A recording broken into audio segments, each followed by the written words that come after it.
Most Muslims treat jinn as a distant reality, something that happens to other people, in haunted places, in horror stories, not in your house, not in your marriage, not in the thought that just crossed your mind. That belief is wrong. Allah created three types of beings with free will: angels, humans, and jinn. The Quran confirmed their existence in a full surah named after them, Surah Al-Jinn. The Prophet, peace be upon him, described how they interact with human life in specific, detailed terms, not vague, specific. Here are the 6 types actively in your life right now, and what the Quran and Sunnah say about each one. Hit subscribe, comment, like, and share so this reaches more people. Type 1, Al-Qareen, your companion. You are not born alone. The moment you entered this world, a jinn was assigned specifically to you. The Prophet, peace be upon him, confirmed this in Sahih Muslim. Every person has a Qareen from the jinn and a companion from the angels, one on each side from birth. The Qareen knows your entire life, every weakness, the sin you keep returning to, the doubt that arrives exactly when your faith is strongest, the distraction that kills your focus in salah without fail. A companion asked, "Even you, O Prophet of Allah?" He said,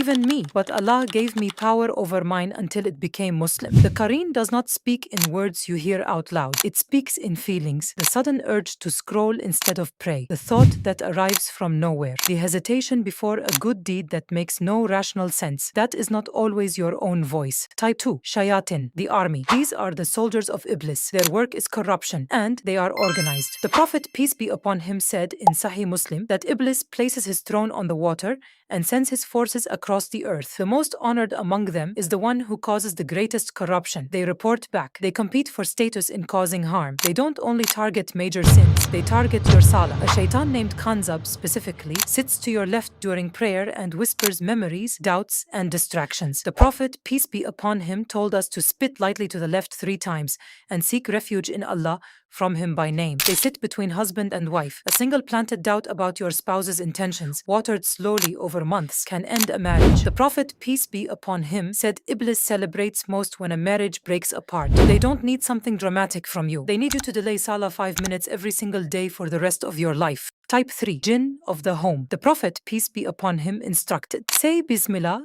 when you enter your home. Say Bismillah before eating. Say Bismillah before relations with your spouse. The reason? Jinn share your living space. Not all household jinn are hostile. Some inhabited a place before you arrived. Some passed through and stayed, but their presence has effects. Recurring nightmares with no clear cause. A heaviness in one specific room. Children disturbed at night, consistently, without explanation. A discomfort in a house that no inspection can explain. The Prophet, peace be upon him, said in Sahih Muslim, the house in which Surah Al-Baqarah is recited, the Shaytan flees it, not weakens. Flees. A home where dhikr is consistent, where salah is prayed, where the Quran is heard, that is not easy territory for them. Type 4, Jinn of Sihr, the scent. This is the type most Muslims either deny completely or become obsessed with. Neither is correct. Sihr is real. The Prophet was affected by black magic, recorded in Sahih Bukhari 5765. A man named Labid ibn al-Asam performed sihr using a comb and hair hidden in a well. Allah revealed Surah Al-Falaq and Surah An-Nas in direct response. When a human practices sihr, they submit to jinn through acts of shirk, offering, worship, obedience. In exchange, the jinn is sent to a specific person with a specific task: disrupt their sleep, break their marriage, block their provision, cause persistent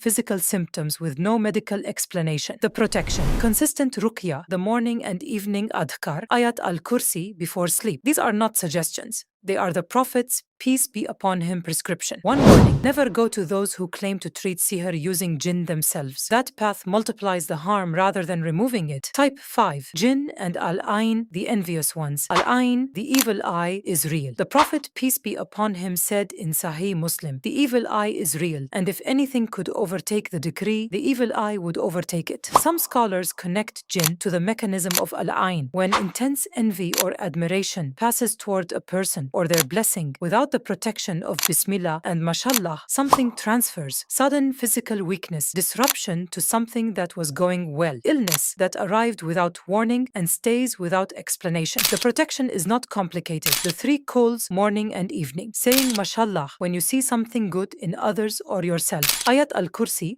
at the boundaries of your day. These are enough. Use them consistently, not only after you suspect something is wrong. Type 6. Muslim Jinn, the believers. Not every Jinn is hostile. This is the type Muslims most often forget. Surah Al-Jinn opens with their own words. A group of Jinn heard the Quran being recited during the Prophet's peace be upon him journey back from Taif, according to some narrations. They stopped, they listened, then they returned to their own people and said, "Indeed, we have heard a wonderful Quran that guides to the right path, and we have believed in it." Surah Al-Jinn 1-2. Muslim Jinn exist. They worship Allah. They will stand on Judgment Day. They are not available to communicate with, form relationships with, or call upon. That is forbidden territory and leads directly into type 4. But their existence matters for one reason. The Quran you recite affects the unseen world around you. Spaces where Allah's name is consistently spoken are not comfortable for the hostile types because other forces are present there. Your dhikr, your salah, your Quran, these are not only rituals, they are active shields against every type above. Protection, all of it in one place. The Prophet, peace be upon him, gave us everything. Ayat al-Kursi before sleep, a guardian appointed by Allah until morning. Sahih Bukhari. The three kuls, morning and evening, sufficient protection from all harm. Bismillah at the door, at the table, before every action. These words shut the Shaytan out in that specific moment. Surah Al-Baqarah recited in the home. The Shaytan cannot remain where it is heard. You are not defenseless against any of the six. You never were. The Prophet, peace be upon him, made sure of that before he left. Use what he gave you.